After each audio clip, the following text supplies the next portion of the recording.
Welcome to What Matters, Princeton Foundation for Peace and Learning's brand new video series. In this series of interviews and panel discussions, we discuss various social issues and solutions thereof with the global experts in fields of women empowerment, education, healthcare, and world peace. Today, our guest is Mr. C.K. Mishra. Mr. C.K. Mishra has been a civil servant belonging to the Indian Administrative Services since 1983. He superannuated as a secretary in the Ministry of Environment, Forest, and Climate Change, Government of India. Prior to this, he was a secretary in the Ministry of Health and Family Welfare and also held the additional charge of Ministry of AYUSH, Government of India.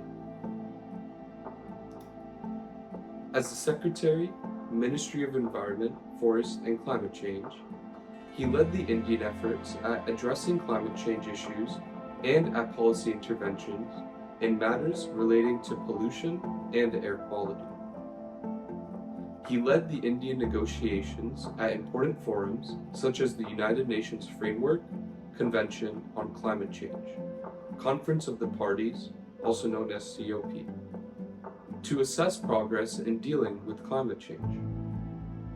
Montreal Protocol on substances that deplete the ozone layer and various other multilateral events. He was also the administrative head of forest and wildlife conservation efforts in India, where India saw a continuous increase in forest cover. His interventions and policy initiatives have brought India in the category of very few countries in the world that are on the course to actually achieving the 2-degree target of global warming. Prior to this, as the Secretary, Ministry of Health and Welfare, he led one of the largest public health programs globally. He has been the leader in implementing the largest ever focused campaign to immunize children. His views on maternal health are well accepted globally as he brings a practical implementation perspective to his views. His proactive policy changes helped India see a huge reduction in maternal and child mortality. He held leadership positions as head of many international organizations relating to maternal health, child health, tobacco control, as well as population stabilization, and much more. He also held important leadership positions in the field of industry, education, and the social sector, both at central as well as the provincial level. In about 37 years of public service, Mr. C.K. Mishra has served as an administrator, policymaker, and public health strategist, holding a wide range of assignments in the fields of health, education, industry, and power. Mr. C.K. Mishra is recognized for his significant contributions to improving the Indian public health landscape. Mr. C.K. Mishra earned his bachelor's degree in history from St. Stephen's College in Delhi University. In addition to this, he has received a postgraduate diploma in media law at Nalsar, Hyderabad. He has also completed the Advanced Leadership Program from Australia and New Zealand School of Government, Australia. So hello, Mr. Mishra. Thank you so much for joining today. It is an honor to have you as our guest today for this episode of What Matters. How are you today, sir? I'm good. That's good. So I've prepared a few questions for you today, and I'm looking forward to our discussion. So to begin, can you give us an overview of the current state of healthcare access in India? Well, if you ask me for an overview, the first thing that comes to mind is where are we compared to the past in terms of access to healthcare? Let me put it very simply that we are much better than what we used to be maybe 15, 20 years or 25 years back. Both, if you compare India to India or if you compare India to the globe. Because after all, what determines better healthcare and access? It's people's health. Hmm. Hmm. It's basic indicators like maternal mortality, infant mortality, and India has done rather well on those. Yes. Having said that, I always have felt that there are four basic legs on which the entire access to healthcare stands. First, of course, is the accessibility. Second, affordability. Third, the quality. And fourth, which is not very often mentioned, but I do insist that it's a part of the access to healthcare, is equity. Hmm. I find these four things very critical. If we just spend a little while talking about each one of them, in terms of access, India has done better. Infrastructure has been created. Manpower may not have come up as much as expected, but there is a marked improvement. So people don't have to go long distances to seek healthcare. Access that way has improved. Hmm. Hmm. Affordability, I would say, is a 50-50 game. In some parts, like if you take the cost of basic drugs, etc., and even treatment, affordability has become better. But in major parts, affordability needs a lot of work to be done still. Yes. Hmm. Because the out of pocket, which is the basic indicator of affordability, still remains high in India. Quality, which is the third leg, is one aspect which I think in India we need to pay a lot of attention. We haven't really been paying a lot of attention to that. Uh, we've not been very successful in quality healthcare provisioning, particularly at the rural and tier 2, tier 3 level. Hmm. A lot of hard work needs to go into that. You know, if you look at the Indian healthcare structure itself as an overview, we have the primary health centers, then we have the secondary healthcare systems. Primary healthcare is completely government driven. Secondary is largely government driven, partly private sector driven. Tertiary, I would say, is almost shared between government and. So these three layers make up. And if there is an incremental difference between what it was earlier and what it is today in these three levels, means that people are accessing healthcare much better.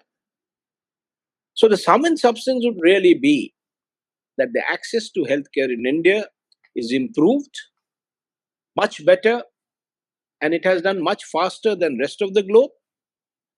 But obviously, there's a fair amount of catching up still to do. Hmm. Hmm. And sir, you explained that it has gotten a lot better recently.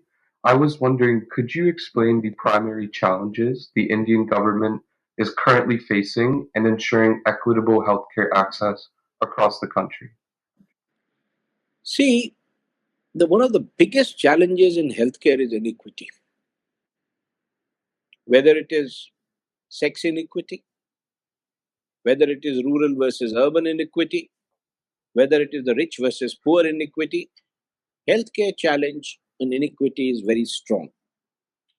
But then what is the primary challenge that we are facing?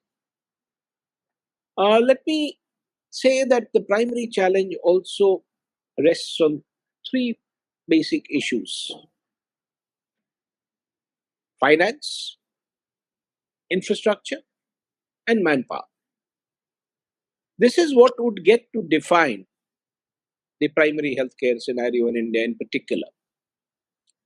So, if you want to provide a healthcare delivery system which is based and which banks upon equity, you must have a robust infrastructure and enough manpower to look after everyone.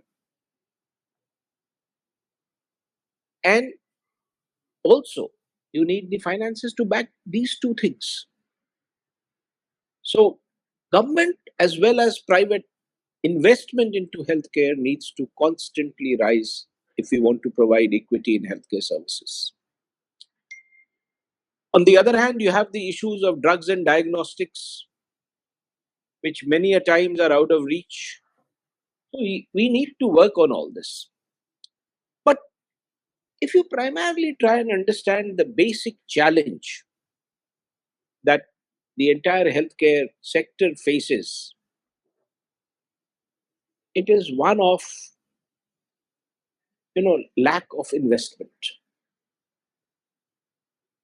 That investment has to come, whether it is public investment or private investment, it doesn't really matter. And that investment will have to come because it's a matter of lives. Mm-hmm.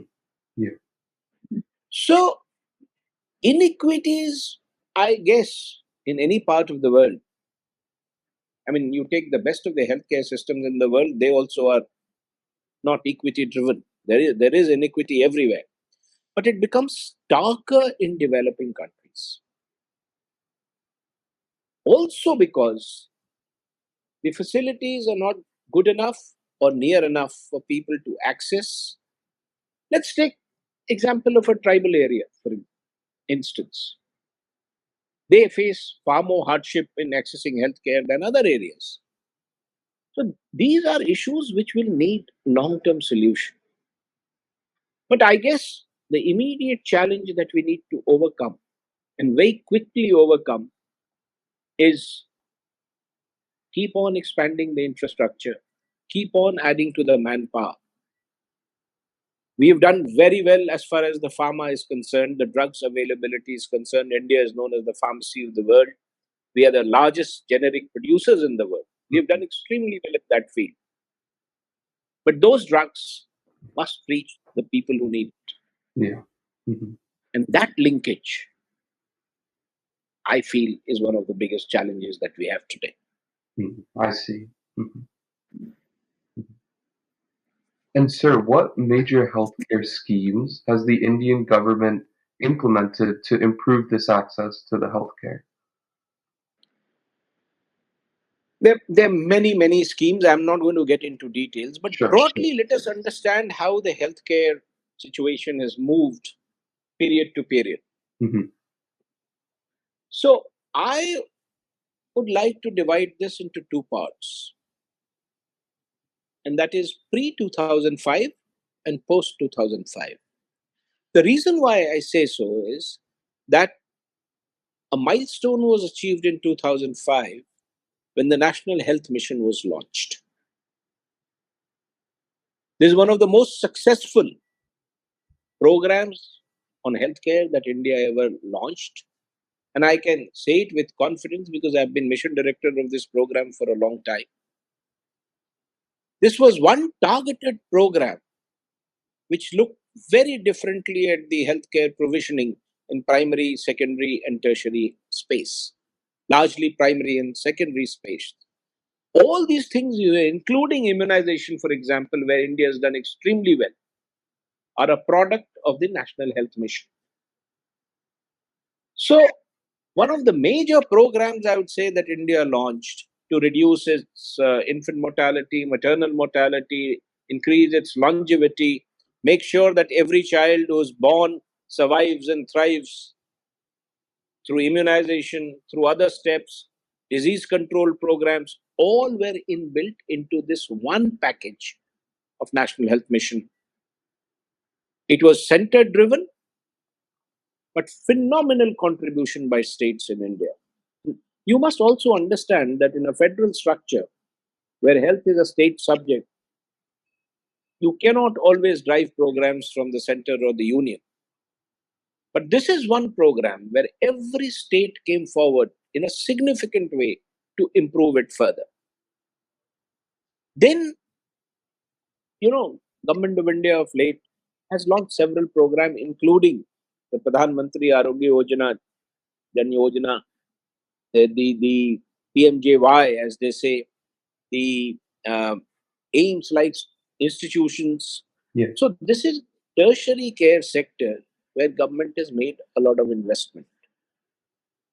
And this strengthening program that Government of India launched has helped many, many people seek healthcare when they could not even think about it. Mm-hmm. National Health Mission, for example, it launched the National Dialysis Program, it launched the TB elimination program, the malaria elimination program, the polio program, everything. So we must also understand for any country, particularly so for India, programs and projects are driven by needs and demands. India, unfortunately, today bears the dual burden of communicable diseases as well as the non communicable diseases, which is now becoming a serious issue. So, it has to do that balancing act. On the one hand, you need old diseases to go away, be eliminated. And on the other hand, you need to really tackle non communicable diseases strongly, for which India has launched several programs on non-communicable diseases. You have a disease elimination program. So a lot of programs that India launched have seen success. One last program that I would like to mention is the digital health program. India is leading the world today in digital health technology. And this is very critical for Indian healthcare, not just because you have found something, innovated something, and you have a technology. That's not it. See, in a country where manpower is scarce, technology fills in that gap. And the more innovation you do, the more technology you bring in, you provide care to that more. Even some of the major programs with the government of India really have to help us.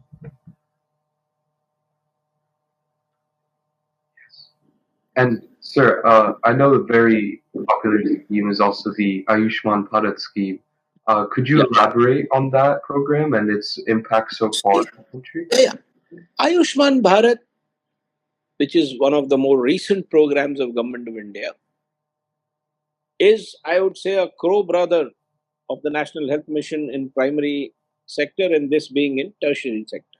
Hmm.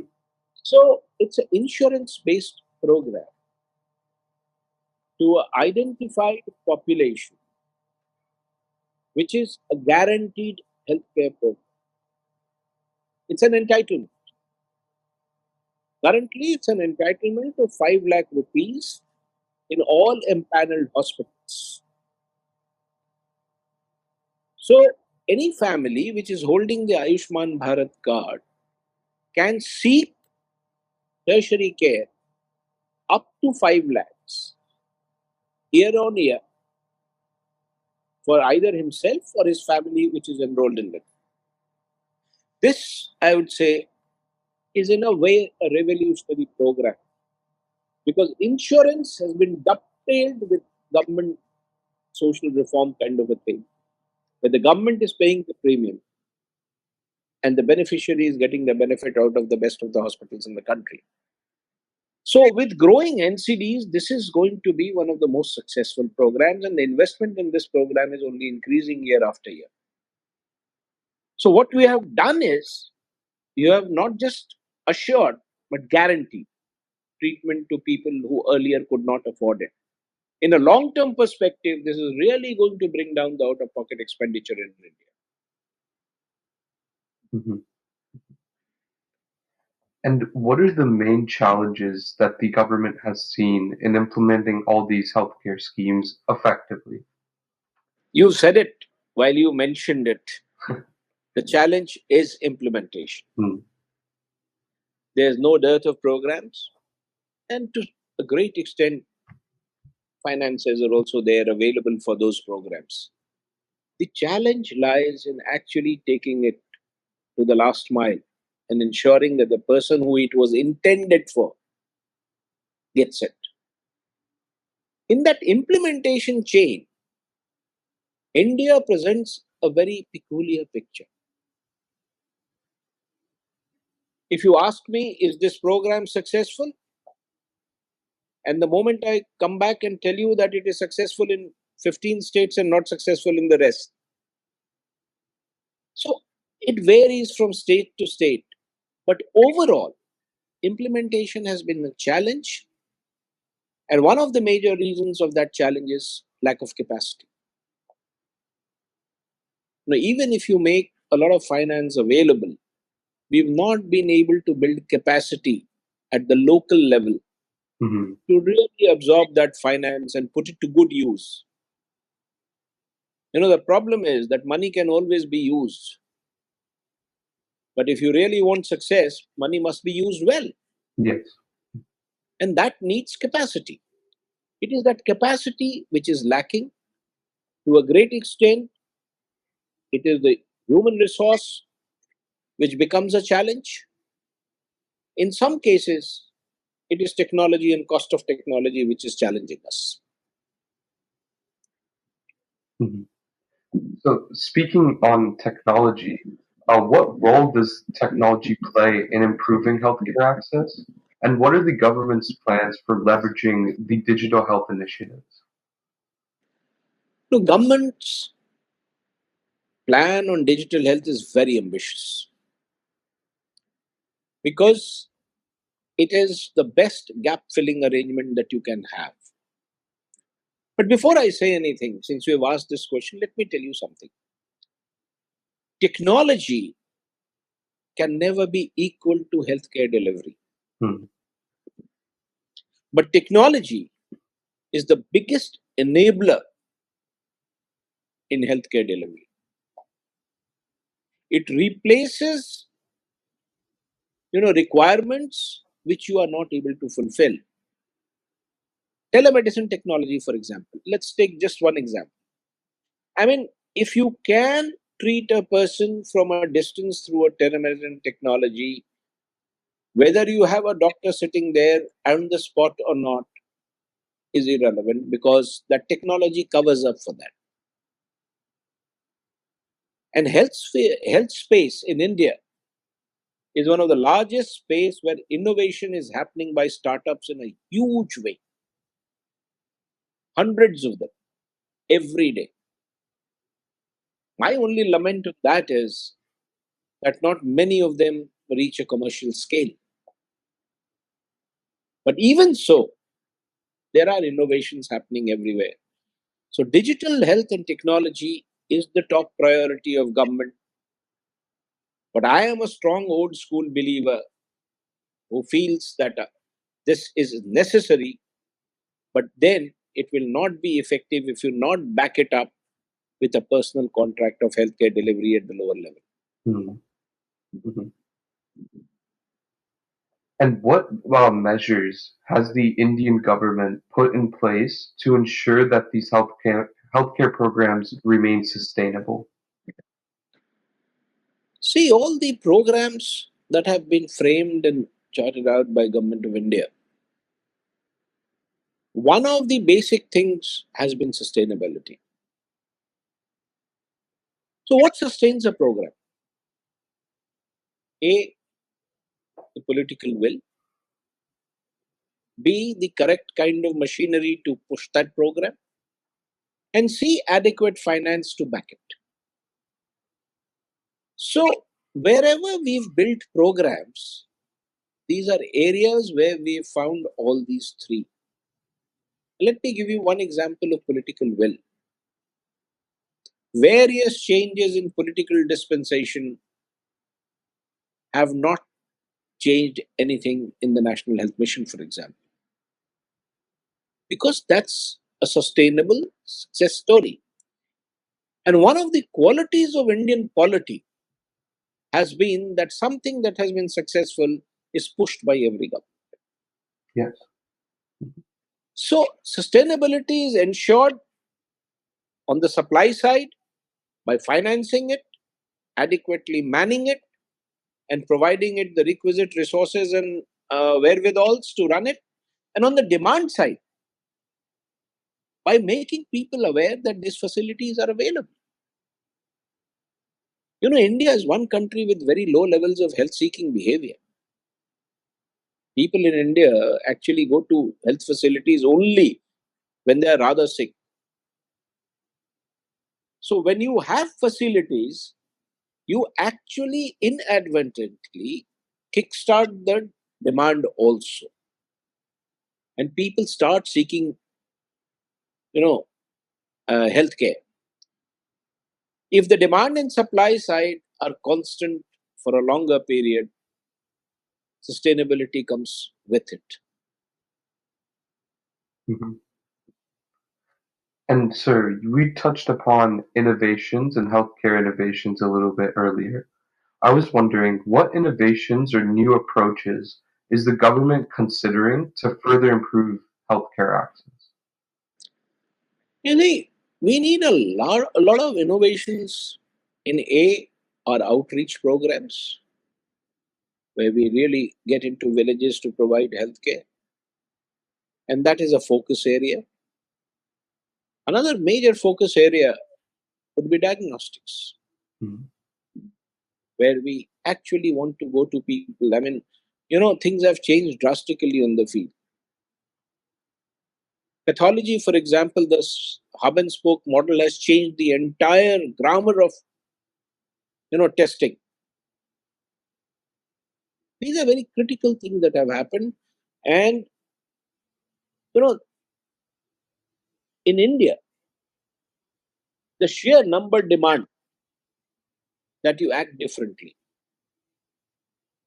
And here I'll say that something that has succeeded in the global scenario in a country, it is not necessarily true that it will also succeed in India. Mhm. The number beats it, the sheer number, the population beats it. I was once speaking at a UN forum, and there was a presentation made by a small country on adolescent health, where they say we are able to reach everyone every month.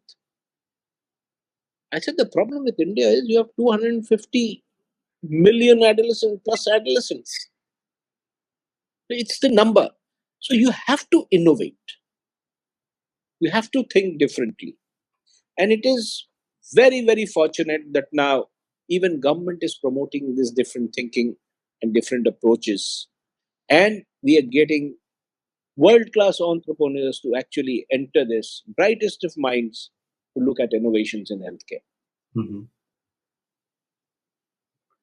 Yeah. Mhm. And sir, what do you think that other countries can learn from India's healthcare schemes and policies? You know, India has a lot to offer. Recently at the G20, India offered its digital technology to the world. And this is one country which has freely offered whatever it has to the rest of the universe. But if you ask me what specifically can we offer, is the kind of resilience we have managed to build into our uh, primary healthcare system, the way we've done immunization, post Mission Indradhanush, we've become one of the best immunizing countries in the world. The way we handled polio, for example, the way we are looking at different diseases, and the way India is providing cost effective treatment. India has a very bright future in medical tourism, for example. Yes. What is it that is holding people outside? Long queues, very long dates, very expensive. All this gets taken care in the Indian system with quality. So, Indian delivery of healthcare, both in the primary and tertiary sector, is something that the world could pick up from. India is exemplar in many of these things. You go to the smallest of states and you'll find outliers who are doing exceptionally well. Having said that, let me also tell you that one country's experience may help frame the policy in another country, but healthcare is a very local demand driven system. You can't copy paste. But then the basic learnings are always there. Yes. Well, thank you so much, Mr. Mishra, for that discussion. That's all the questions I had for today. So thank you so much for joining this episode. and it was an honor to have you here. Thank you so much for all our viewers for also joining today's episode, and I will see you next time on What Matters. Thank you. Thank you, Aditya. Thank you, Ashadolji. Thank you so much. It was a pleasure being on this show. Thank you.